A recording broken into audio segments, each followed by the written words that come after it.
Olá, continuando o nosso estudo do Evangelho da Graça, ainda nesse aspecto, nessa história tão importante para a minha vida e para a sua vida, que foi aquele cenário da tentação de Jesus, apresentado em Mateus, Evangelho de Mateus, capítulo 4. Eu quero trazer para você hoje o último contexto no qual Jesus foi levado agora pelo diabo para que fosse tentado. Se encontra aí no versículo de número 8. Levou ainda o diabo a um monte muito alto, mostrou-lhe todos os reinos do mundo e a glória deles. Ele disse: tudo isso te darei, se prostrado me adorares. Então Jesus lhe ordenou: retira-te, Satanás, porque está escrito: ao Senhor teu Deus adorarás, e só a Ele darás culto. Aqui nós temos ainda um aspecto diferente dos demais. O primeiro, Jesus no deserto, ele, o diabo, areia e pedras. Transforma a pedra em pães. Foi o pedido. Foi o desafio, a prova que Satanás deu, dizendo: se és filho de Deus, transforma essas pedras em pães. Depois, Satanás levou ao pináculo do templo uma tentação, envolvia uma coletividade, um atalho, e disse: se és filho de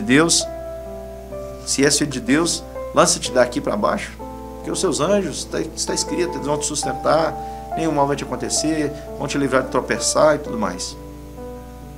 Por fim, e por último, Satanás agora leva Jesus para um cenário bem diferente. Leva Satanás a um alto de um monte, onde ele pode contemplar aí todos os reinos. Mostrou-lhe ainda todos os reinos do mundo e a glória deles. O texto não nos diz de maneira clara quais foram os cenários apresentados ali para Jesus, mas aqui diz que tudo isso eles viram. Mostrou-lhes ainda todos os reinos do mundo e a glória deles. Ele disse: tudo isso te darei, se prostrado me adorares. E a palavra de Satanás, de Jesus a Satanás, é: retira-te, Satanás, porque está escrito: ao Senhor teu Deus adorarás, e só a Ele darás culto. Interessante nesse cenário é que quanto mais alto agora Jesus é colocado, a proposta de Satanás para ele é diferente das primeiras. A primeira é: se és filho de Deus, transforma a pedra em pão, as pedras em pães. A segunda é: se és filho de Deus, atira-te daqui para baixo, ali no pináculo do templo.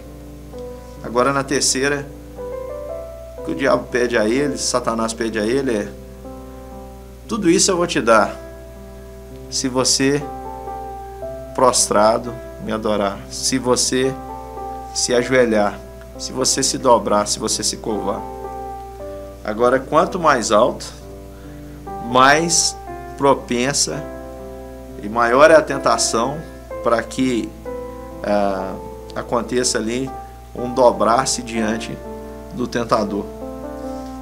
E o que eu gostaria de falar para você de maneira bem rápida é sobre o que a Bíblia mesmo traça como, e Paulo chama de o curso desse mundo, que está presente desde o princípio. Lá em Gênesis, na história da tentação, diz ali que Eva, ao ser tentada pela serpente, ela viu o fruto, viu que o fruto era agradável aos olhos, era bonito o fruto, possuía uma boa estética, era agradável aos olhos, bom para se comer, parecia delicioso. E ainda o texto nos diz que o fruto era desejoso para dar conhecimento. Por isso ela cedeu à tentação e comeu daquele fruto e deu também ao seu marido, e houve ali a queda. João vai trazer isso de uma maneira mais geral, quando ele diz que nós não devemos amar o mundo, porque tudo que há no mundo, exatamente aqueles elementos que Eva percebeu, e agora ele diz: tudo que há no mundo é a concupiscência dos olhos, é a concupiscência da carne, é a soberba da vida. É a concupiscência dos olhos, é quando eu vejo, enche os meus olhos, eu desejo possuir. É a concupiscência da carne, quando o meu impulso A minha compulsão é por experimentar, por me alimentar daquilo, por me entregar. E soberba da vida, o desejo do poder. Tudo isso, com certeza, foi apresentado a Jesus ali no alto daquele monte. E a proposta foi: tudo isso eu te dou se você der uma dobradinha, se você se ajoelhar. E eu acredito que muitos de nós já cederam essa tentação por causa da sua própria cobiça. Quantos de vocês já cederam seus valores, seu caráter, por muito menos? Vocês se dobraram, ficaram ali de joelhos diante do tentador, diante do inimigo, se sentiram derrotados por causa disso. E essa tentação, se ela veio sobre o Filho de Deus, que é Jesus, pode ter certeza, ela vem sobre todos nós. Ela vem até mesmo para aquele que acha que a resiste, porque ele pode ser tentado pela sua própria soberba, pela sua própria falsa impressão de santidade e de tudo mais. E ele mesmo se torna a sua própria tentação, o seu próprio tropeço. A sua cobiça dá a luz nesse sentido. E aqui Jesus ele responde a Satanás dizendo: apenas ao Senhor teu Deus adorarás e só a Ele darás culto. Tudo isso que Satanás fez foi para ver se produzia em Jesus o desafio para que ele provasse a si mesmo, provasse a si mesmo ali no deserto, provasse a si mesmo ali e aos outros quando estava no cenário do pináculo do templo, e também que ele pudesse ceder aos desejos interiores, se prostrar e adorar, ou adorar, se foi isso que Satanás propôs. Ele disse: eu te dou isso tudo aqui. Nada é dele, né? Mas ele é enganador, então ele falou: eu te dou tudo isso aqui se você se dobrar diante de mim. E Jesus responde: apenas ao Senhor teu Deus adorarás e só a Ele darás culto. Quero dizer para você que muitas vezes nós cedemos por muito menos ao curso desse mundo, cedemos aquilo que João diz, a concupiscência da carne, a concupiscência dos olhos, a soberba da vida.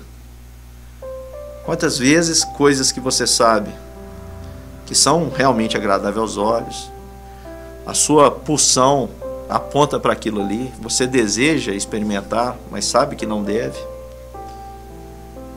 E o desejo ao mesmo tempo de possuir para que aquilo te atribua algum poder, alguma sensação mesmo de estar no domínio. Quantas vezes isso já habitou seu coração?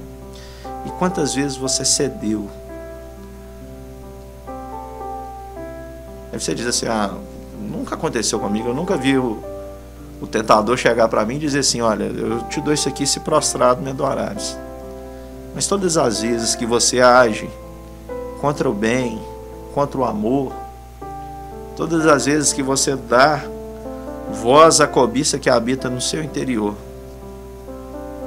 ainda que não seja o diabo que tenha servido à mesa, pode ter certeza, você está comendo o que ele oferece, você está aceitando a sua proposta. Quanto mais alta a proposta, mais o desejo ele tem que você... Quanto mais alta a proposta, ele mostrou todos os índios, mais ele tem o desejo que você se curve, que você se prostre. E Jesus resistiu dizendo, porque Jesus tinha essa consciência, nada tirava o seu foco. O foco dele aqui não era agradar os seus olhos, não era ceder às suas pulsões, porque ele também era homem. A gente vê aqui no próprio texto que ele teve fome, que ele teria que enfrentar dor, sofrimento e tudo mais. Jesus não cedeu a nada disso, e nem a ilusão do diabo do poder, não cedeu a nada disso. Tudo está ligado à questão mesmo da fome, né? Quando Jesus teve fome, o diabo veio tentá-lo em todos esses sentidos. pensando nas questões da sua fragilidade, dizendo, é agora na fragilidade que eu vou fazer. Mas Jesus tinha consciência de que o alimento, o que o alimentava e o que o sustentava era Deus. Assim também, se você não tiver essa consciência, pode ter certeza, uma hora ou outra você vai se prostrar. Mas a sua consciência tem que ser de que tudo que você precisa nessa vida, tudo que tem que te alimentar de verdade, é Deus, é o pão vivo que vem do céu. Deus te abençoe e caminhe.